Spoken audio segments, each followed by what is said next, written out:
The issue of school fees increase after the signing of the act is an unfortunate coincidence. Unfortunate coincidence because the responsibility for increasing, first and foremost, there's no university in this country, federally owned, that charges tuition fees. Tuition by all federal universities is free. What students pay, and we some of us also did when we were going to school, were charges, accommodation, lights, registration, laboratory fees, and a number of those issues.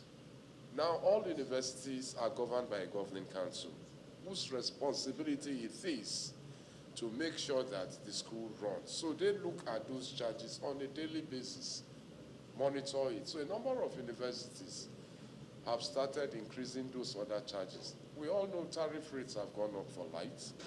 We all know that accommodation, most universities now cannot even afford to build houses. So they go into private partnership with some developers, and they get, what do you call it? They get, I'm sorry for the lack of a good word, but they get an acceptable rate, so to say, that is not too expensive for students. And for science students and medical students, they pay for lab, they do experiments, reagents costs have gone up. So most universities are using the governing councils. The governing councils give approval, and the universities go ahead. What happened after the act was signed was because government dissolved all governing councils. So that decision that would have been taken at the governing council had to come to the ministry, because in the absence of the governing council, the ministry takes that decision. And it's only one school that came, and that was University of Lagos. And let's put this increase of other charges in perspective. Government does not want to punish Nigerians. We want more people to go into school. But a situation where all our federal universities are charging rates that they charged about 15, 20 years ago, irrespective of what the economy is saying. So when UNILAG sent their request, for instance, they are increasing the fees for a medical student from 150-something thousand per year to 300,000 naira plus. Secondary school these days, I mean, people pay more than that. And so when it came, we gave the approval. I said, okay, yes, go ahead. There's no council. The logic was there.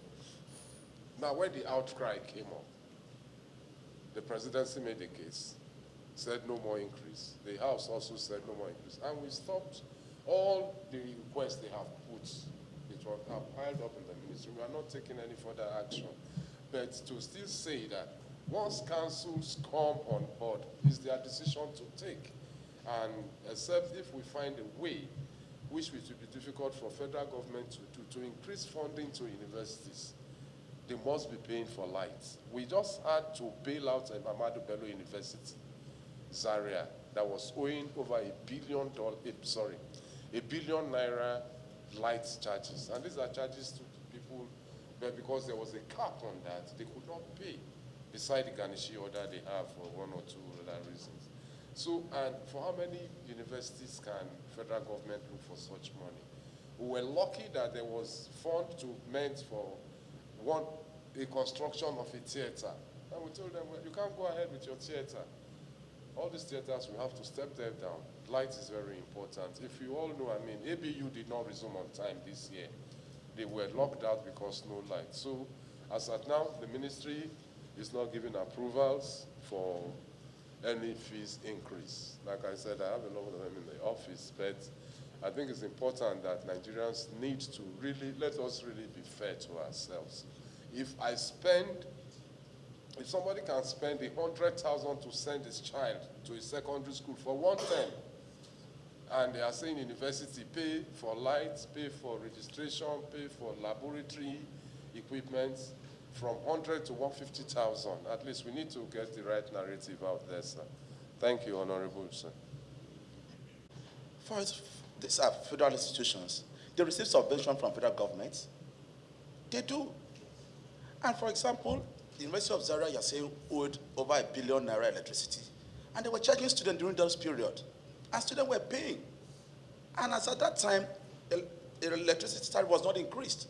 What were they doing with the funds to have accumulated such a debt that will warrant an increment of charges now because they need to pay off the debt? It's not realistic. It's not justifiable anywhere. When you are comparing private schools charging 100,000 without subvention from federal government to a school that is being subvented by the federal government, how can you bring the two together? It doesn't work. So there is no justification for the ministry to have approved increment for the University of Lagos at all. And you are piling up other requests with the belief that when the governing council comes on board, they will now go and increase it as the way they like.